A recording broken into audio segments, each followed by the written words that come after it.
All right, everybody, welcome to the Comments from the Peanut Gallery podcast. I'm your host, Jordan Kurtz. I'm here at Performance MMA in Englewood, Colorado, alongside UFC star Anthony Lionheart Smith. How you doing today, man? I'm good, man. Just got done training, and now just hanging out. Nice, man. So you've got a very big fight coming up. Tell us a little bit about that. Fighting Rashad Evans on June 9th in Chicago at UFC 225. It'll be my first fight at 205 and Rashad's return to 205. So it's kind of a fresh start for both of us. You know, Rashad struggled a little bit, and I've been fighting with the scale for years. So I'm excited. I think it'll be a good time. It's a huge fight card. Chicago's really good to me. I like Chicago a lot. So I'm just excited. You know, this is because it was my last team training session here at Factory X. So I'm just ready to get home and train through the weekend with my jiu-jitsu coach, and then we go to Chicago on Tuesday. It's pretty amped up as far as that goes, man. That's big time. That's that's a former world champion that you'll be squaring off against. So that's awesome, man. How does it feel just knowing that that's fucking Rashad Evans, like that's former champion of the world? You know, at first I was really pumped, like super excited, just that big name that little old ladies know who Rashad Evans is, Mm-hmm. So that's cool as far as, the recognition and now I feel like I'm in a point, I've been in the UFC for a couple of years, I've been back in the UFC for a couple of years now and slowly working my way up, kind of climbing the ladder, and now I'm getting mentioned with some of those guys. So that's another kind of accomplishment. Here later on, as the training camp is gone and a lot of the media stuff is starting to pick up, and I'm a little bit less enthused about Rashad Evans right now. Like I'm excited for the fight. I'm not real happy with the way that everyone's kind of perceiving him. How the casual fan talks about him, how some of the media outlets talk about him. And I find myself in all my interviews leading up to this point sticking up for Rashad, and it's really starting to piss me off. So, because he won't do it for himself. By all means, be a loose cannon. I don't give a shit. Yeah, man, it pisses me off. Listen, Rashad Evans fought John Jones, Chael Sonnen, Glover Teixeira, Ryan Bader, Forrest Griffin. He knocked out Chuck Liddell. Like, this dude's a legend. The whole world right now is disrespecting the shit out of him. They're saying Rashad's too old, he can't hack it, he's not good enough, what's he doing? They're leading him to slaughter. And he won't say anything. He just keeps his mouth shut the whole time. So, number one, what it's doing is it's diminishing my win. Because I feel like I'm going to go in there and I'm going to wreck Rashad. And I'm 110% confident with that. But at the end of it, it's not going to be that I beat Rashad because I'm better than Rashad or that I'm that good. It's going to be I beat Rashad because he's not good enough anymore. And that drives me fucking crazy. It pisses me off so bad because I work too goddamn hard. And what people don't realize is this is probably the most dangerous Rashad that there's ever been. Maybe he's not the most technically sound Rashad he's ever been as he's gotten older. Maybe he's not the fastest or the most athletic or the most explosive, but he's goddamn sure the most dangerous. Rashad is a wild animal that's cornered right now. He's backed into a corner with his back against the wall. And by his own words, his bags are packed and they're at the door, and he knows that. He sees the writing on the wall, and that's words from his mouth. Right. But nobody sees that. Nobody sees how dangerous of a fight this is. It's super dangerous. So if I go in there, again, this is kind of a similar situation that I was in with Hector Lombard. If I go in there and I struggle, which I very possibly could, because Rashad's a fucking monster, I could struggle, and I could squeak one out, and I could, I don't think I'll have to squeak one out, but I could have a couple tough rounds, and then it's going to be like, well, you struggle with the old man that shouldn't even be there. And then I go in there and smash him, no one gives a fuck because I'm supposed to, right? And it's total bullshit. Like, this, the way that people perceive him, and this is the kind of shit that I've been saying for 2 weeks now. Mm-hmm. Like, why am I sticking up for him? Like, what? Like, as we go back to this, is the guy that fought John Jones, Ryan Bader, Chael Sonnen, blah blah blah blah blah, and he can't even stick up for himself now. Like, remember all those fucking epic trash talking episodes on The Ultimate Fighter with Rampage? Absolutely. Where the fuck is that guy? Rampage fucking took down a door because of it. Right, like where's that guy? Yeah. Where's that guy? Where's that confidence and that ego and that just sureness of himself? Like where the fuck is that? Like I want that fucking guy. I want that guy that's gonna come at me guns blazing. Not this guy that's doing interviews with Karen Bryant talking about, you know, he's just going through life and he doesn't know what he wants to do and he's just, you can just tell he's unsure of himself and he's which makes it dangerous. Again, he's just, because he has nothing to lose, and he said that himself, I have nothing to lose. Like I that's not, I want the Rashad of old. I wanted that one, you know? And that's not the one that I'm, you know, that I'm getting. And honestly, it doesn't, when the door closes, it doesn't fucking matter what he says, and it doesn't matter what anybody else says. But in the short term, perception is everything. Absolutely. So if Rashad is perceived to be a poor, helpless lamb being led to a T-Rex and tied to a pole, then, you know, what does that do for me in the short term? You know what I mean? So, and that's what I tweeted today, that I feel like this whole thing's gonna be a big waste of time. I'm gonna train my balls off. I'm gonna go in there, I'm gonna wreck Rashad, and it's not gonna fucking matter because of what the perception is. But it's still not gonna change the fact that I'm gonna go in there and wreck Rashad. So, well, I'm off my soapbox. Oh, you're good, man. We'll be pulling for you the full way, you know, out there in Chicago for it. You know, I mean, I could totally understand your frustration with that, because I feel like, especially after his 185 performance at his last fight, you know, people did kind of start to question, does he still have it, anything like that. So I can understand your frustration with that. But I also, even if you look at the run at 85, at 85 he lost 2 close split decisions. It's like, no one loses to Sam Alvey and then people call for them to retire. No one's calling for anybody's retirement and they lose to Dan Kelly. Now, why are they doing that to Rashad? Doesn't make any sense. And then before that, he got knocked out by Glover Teixeira. But who the fuck hasn't? He's knocked out half the division. Right. So it's frustrating, you know. But why am I having to say that? Like, why can't Rashad say that? You know what I mean? No, I get it. It's just, he's not even selling himself. Right. So like, I have to pump my own self up to the media and tell them how I feel about myself. But then I have to be like, oh, hold on a second. Rashad won't do it for himself. So let's just talk about how good he is too. Like, yeah, that's crazy. It's crazy. That is pretty crazy. Now that you put it that way, you know, once you take it all into perspective. So you said that, you know, with this being your 205 debut, you're feeling good, haven't really had to worry about cutting weight, anything like that. Everything is on, you know, on course that way, feeling solid. Yeah, man, it's made a big difference as far as my training goes. Not having to worry about the weight cuts. You know, I can really focus on getting better and not really so concerned with what I weigh all the time. You know, so, you know, I'd run into situations where I would, you know, I say me and Mark want to have a technical practice, right?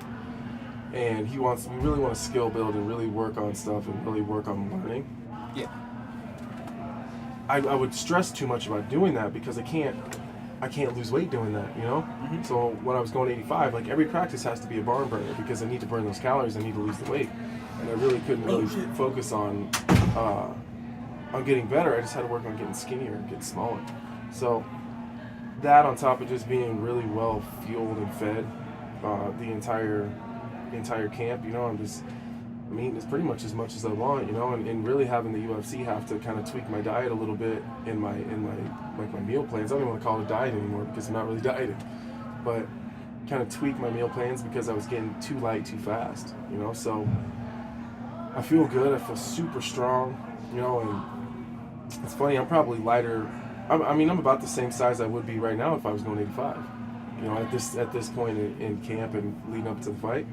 But I'd be miserable right now. So like, without the stress, my weight has surprisingly come down quite a bit, and you know, I just feel better. Like, quality of life's better, and I'm just much happier. That's for sure. That's got to be a huge aspect of it alone, is just feeling good and having it, you know, in between the ears, just having that feel good, that confidence, that just little bit of something extra about your step. Yeah, it's, you know, I tell people all the time when I was cutting 85, I'd always say, I can't even think about the fight because all I'm thinking about is the weight cut.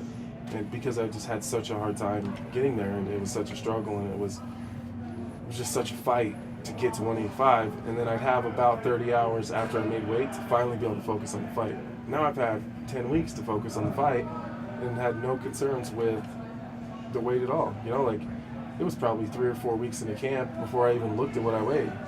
You know, and normally when I was cutting 85, I'd be on the scale 3 or 4 times a day. And it's just, I don't know, man. I've been doing it a long time, and they were getting really hard. And at the end of the day, I just didn't want to do it anymore. So, like, even my home life with my family, my weekends are much better. You know, when I go home with my kids and my fiance, it's just, everything's better because I'm not worried about it. You know, if I want to fucking eat a Reese's Pieces, I eat the shit. You know, like, yeah.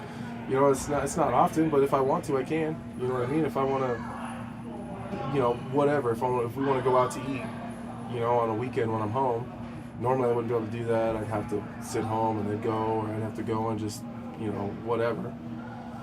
And now I can go, and it's not a big deal to find something healthy on a meal at a regular restaurant and just eat it, you know, and not stress on it. You know, it's just quality life's much better. So I'm happy. That's good, man. That's definitely a good thing on that side. So naturally, a question to kind of follow up with that. I mean, you've got bodies on you at 185, straight knockout power. How do you think that translates to 205? I think I'm going to be a whole lot stronger. I think that the fact that I was able to knock out as many people as I was at 185, given what I was doing to myself most of the training camp and then the night before the fight, like, is amazing. The fact that I was even able to do that. You know, people tell me all the time now, like, Jesus, man, how much do you weigh? You look so much bigger. Like, I'm not. I'm actually a little bit lighter at this point than I would be if I was going to 185. So I'm significantly stronger. I'm much faster. And I've always said that. Like, you know, people talked about me going to 205 for a long time. And I'd always say, I'm just so much faster at 205. I move much better. I'm a better athlete at 205. And I don't know why it took so long to figure it out and just do it. But I think I'm going to be significantly more powerful and probably have a much easier time, you know, really cleaning people up at 205. I really do. I mean, makes sense. I mean, you got a lot of confidence behind that, so definitely looking forward to see how that translates for you.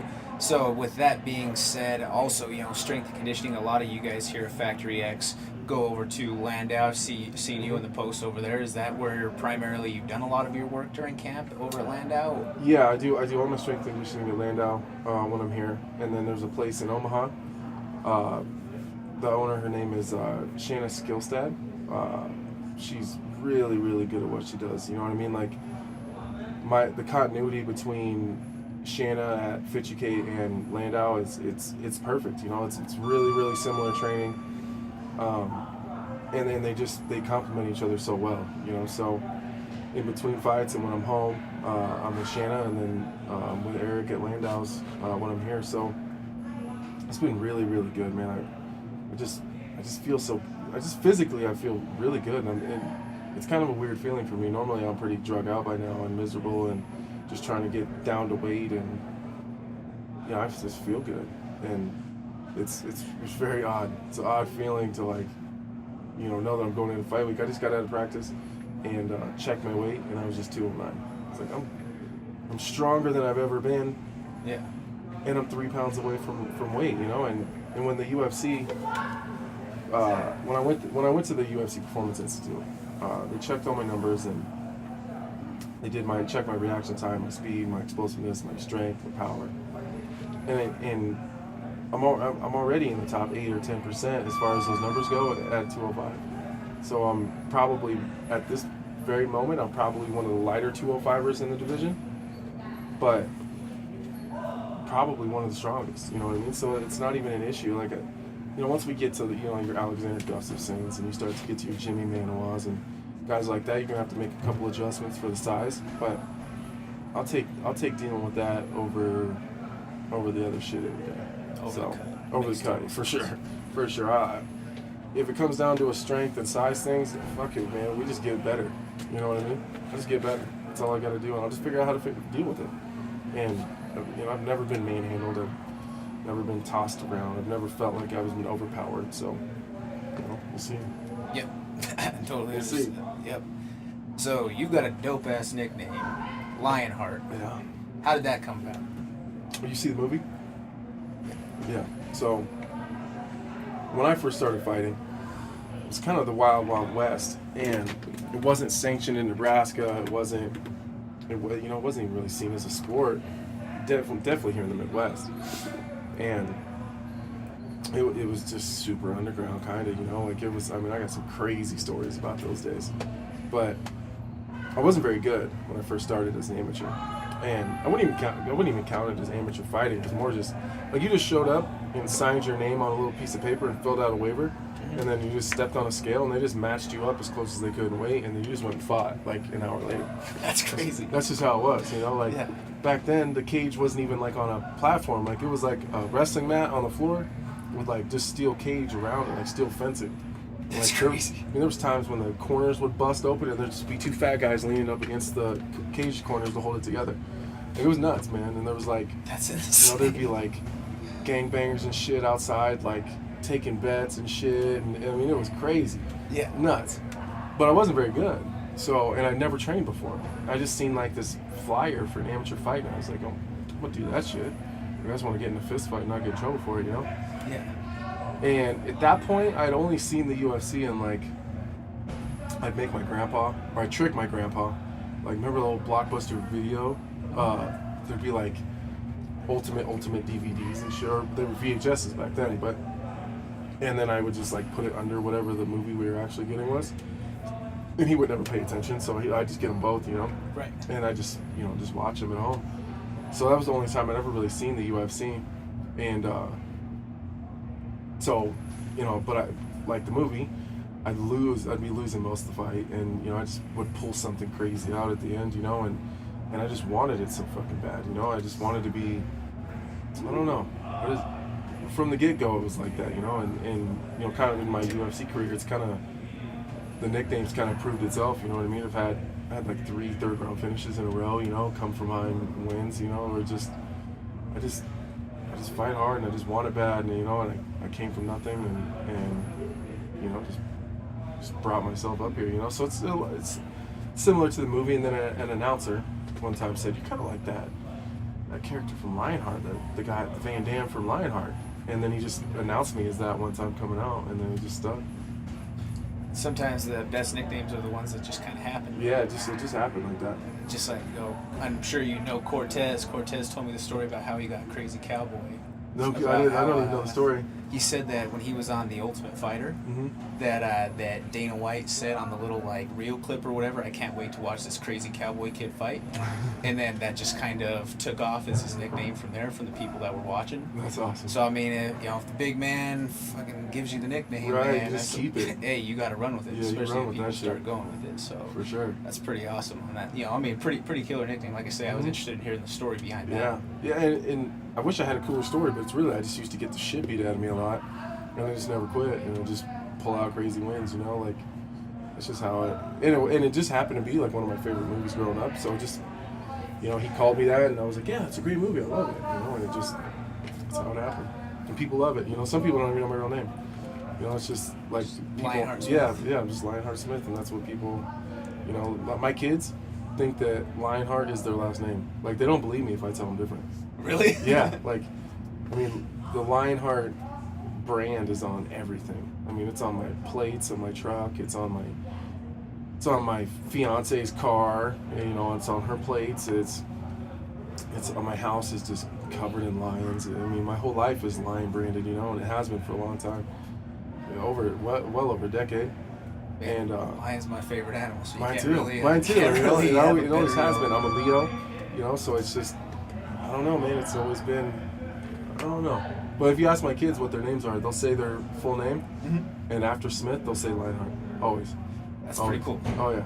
That's pretty and awesome. they like legitimately believe it. That's cool stuff, man. It's got to be cool to at least that recognition that your kids can acknowledge, For sure. That side of things for it. So yeah, that's pretty awesome. Yeah, that's deep. So just before we start to kind of tie some things up, I know you got to get on the road. Do you have any sponsors that you'd like to mention, or anybody that you'd like to throw a shout out to? Yeah, for sure, man. Icon Meals has been sending me meals for my last 3 training camps. They've kind of fueled me for my last 3. And it's like every time that I know that they're a sponsor, so I'm supposed to say good stuff about them, but they're legit, man. They really are. Like, they're getting better and better. Like, their packaging is better, the way that they ship is better, the food's getting better. I mean, they're like sending filet mignon and shit in these meals. It's awesome.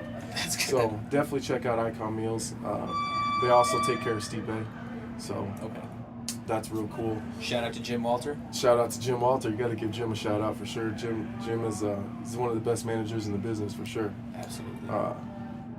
Definitely a shout out to Factory X and all my teammates, especially Austin and Ian. You know, they've kind of taken on the role as, you know, my little Rashad Evans, you know, training partners, especially Austin. He was my main sparring and training partner for Rashad, for Hector Lombard. He was one of the main ones for Andrew Sanchez. Like, it's just, that dude can pretty much mimic anybody, and he's tough as nails, man. He's so, once he puts everything together, and mentally, you know, I think a lot of Austin's deal is sometimes he thinks too much. You know, he just needs to believe in himself and just go do it and stop thinking so much about it, you know. And I think that could be that he's still pretty fresh in his career, but, you know, once he just decides to say, once he gets a little bit of fuck it in him, and says, fuck it, I'm just going to see what happens. Mm-hmm. I think it's not going to be long before we start seeing Austin Jones in the UFC, you know, and he's definitely capable. So definitely got to give Austin a huge shout out. And just, I don't know, just all my fans, man. It's crazy. You know, social media's been blowing up lately. People are fine. It's only taken 12 years, but I bet, you know, people are figuring out, you know, like, Better late than never. you know, I'm just a cool dude. You know, I'm just a regular dude, and I think that's what people latch onto the most. You know, it's easy to like follow your Connors and your people like that because they're fun to listen to, but I think that a lot of people get a lot of enjoyment around following a dude that's doing something extraordinary that's just a regular ass dude. You know, Oh, like, yeah. So just shout out to the fans and supporters, man. I love it.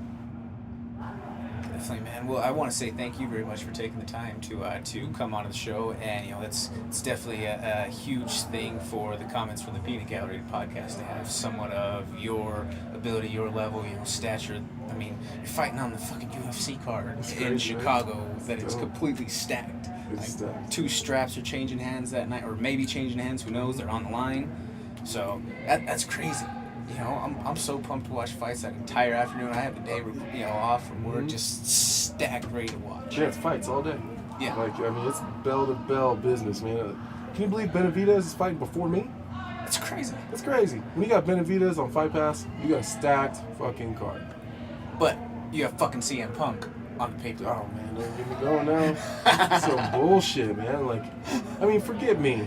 Like, there's plenty of people that are on the Fox prelims and, like, I'd love to bitch about being on Fight Pass, but, like, the way I look at it, who the hell are they going to put me in front of? You know what I mean? Like, I respect all those guys. You know what I mean? Like what, Overeem and Blades and Overeem and Blades and I mean, They actually got bumped down. Yeah, and, like, there's a bunch of other fights on Fox that, like, I just, because I respect those people so much, I would never come out and say, oh, man, how come you got me before them? You know what I mean? Like, I can never say that, so it's like, you know what? Fuck it, Fight Pass is cool. But, like, CM Punk? That's some bullshit. Yeah. That's some bullshit. Like, You got 2 0-1 guys that should be. And it's not- they should yeah, be it's going not to that even- little fucking it's- steel cage thing that you were at. right. You know what Like, I mean? they should be fighting in the locker room or something and, like, Yeah. let us just throw some cash on it. Like, Exactly. it's not even, yeah, and CM Punk, you know, I mean, whatever, man. I mean, I don't have any problem with CM Punk wanting to fight. I don't. I mean, if the dude wants to fight, he wants to fight. And what's CM Punk supposed to do? Go to the Sparta Combat League? You know what I mean? Being a superstar? I mean, what do we expect him to do? Like, just go to some bullshit amateur show? I can't blame Like- him for taking the money. Right, well, I don't even think it's about the money. CM Punk is rich. Nasty rich. That's I mean, he's gnarly rich. So it's not about the money to him. It's about he just wants to do it. So, like, if he wants to do it, what do we really expect him to do? Like, is he gonna go fight some regional show in the middle of fucking Wisconsin? Like, that's not really fair. He's gonna get brought in to be slaughtered in front of 150 people. Like, they don't give a fuck about him.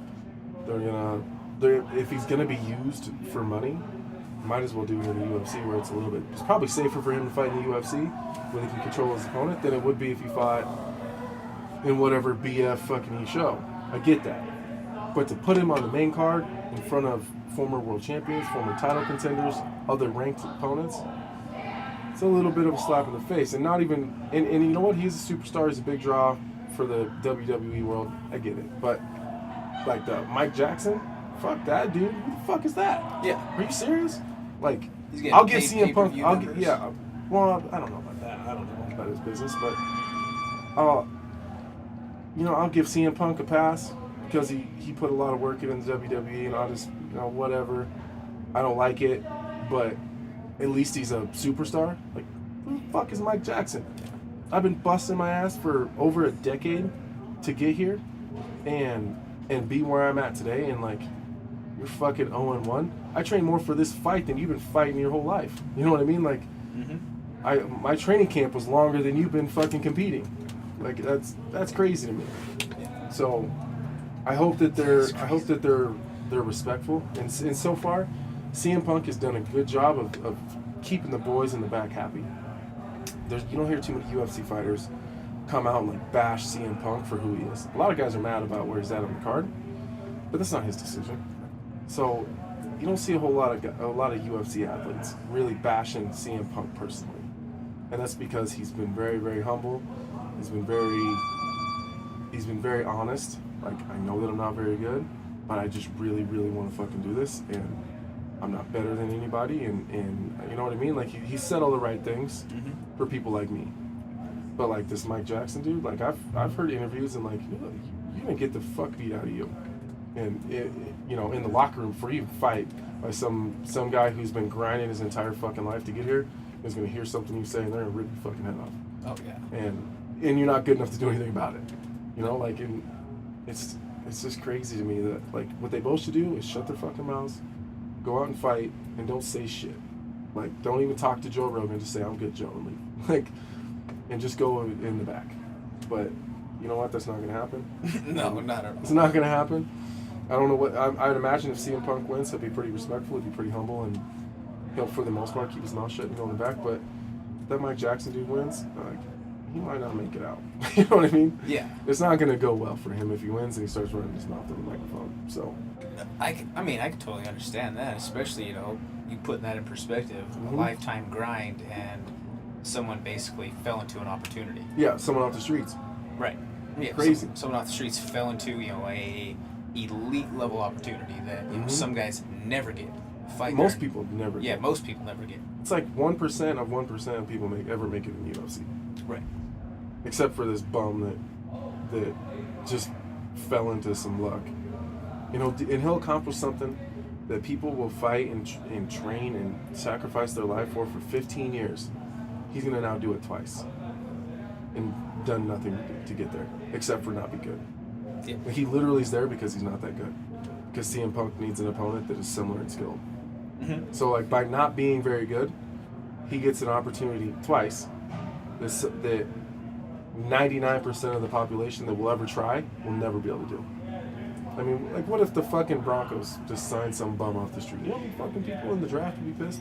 Oh, yeah. It's crazy. And rightfully so. Rightfully so. People played their whole lives from being little kids. It's just crazy. Like, and no one, it's easy to just say, fuck CM Punk and fuck the whole thing, and they don't deserve it. Like, what about the spot that they're taking? Right.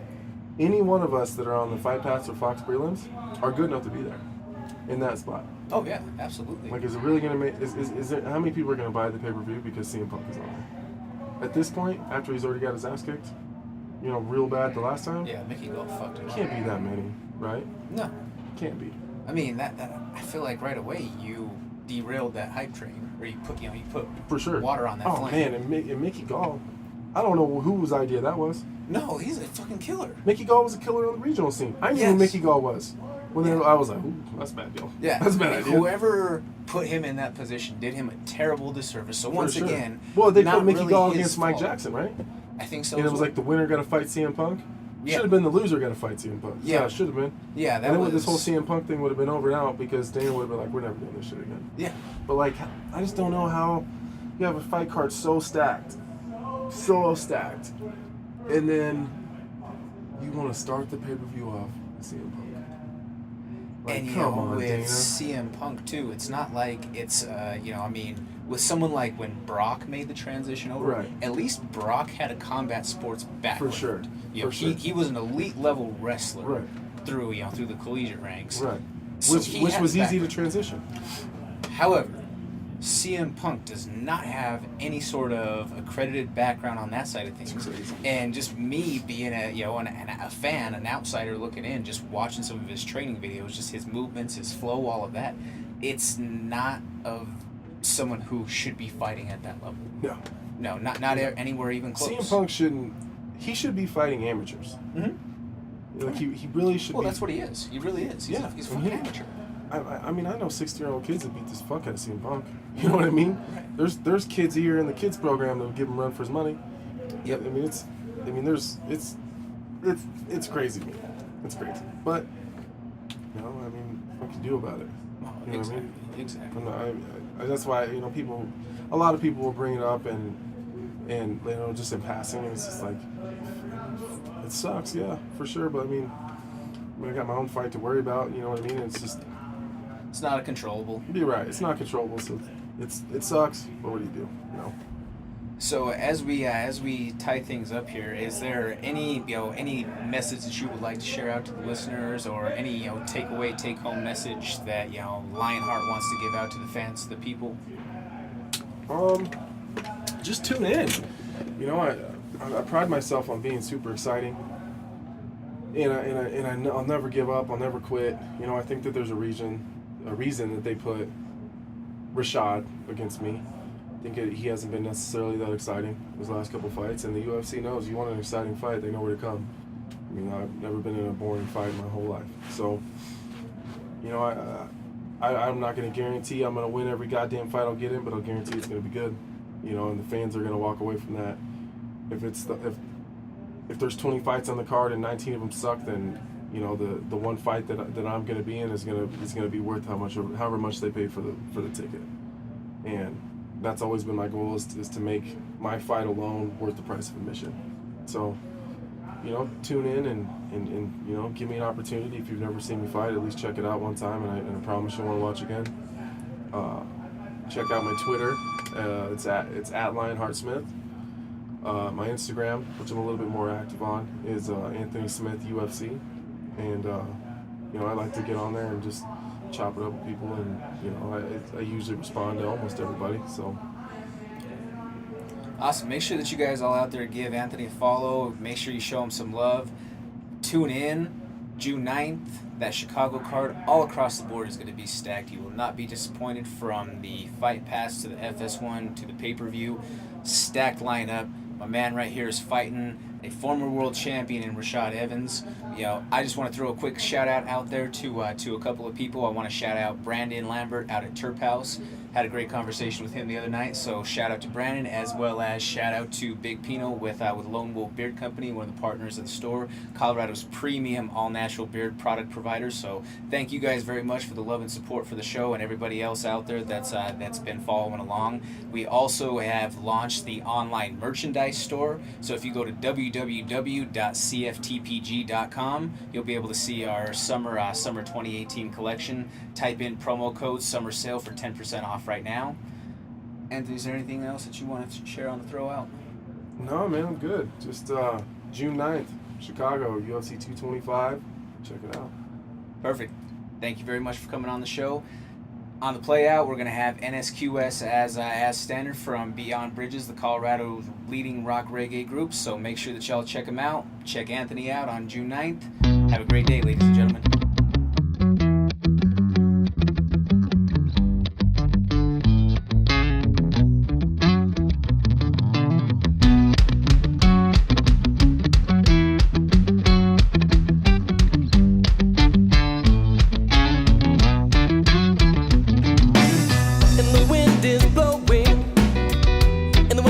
Tall. The poor boy sits at home just waiting for her call. And the clock strikes midnight, and the telephone rings. And on the other line he hears a sweet voice sing. And when you go, the world moves so slow. And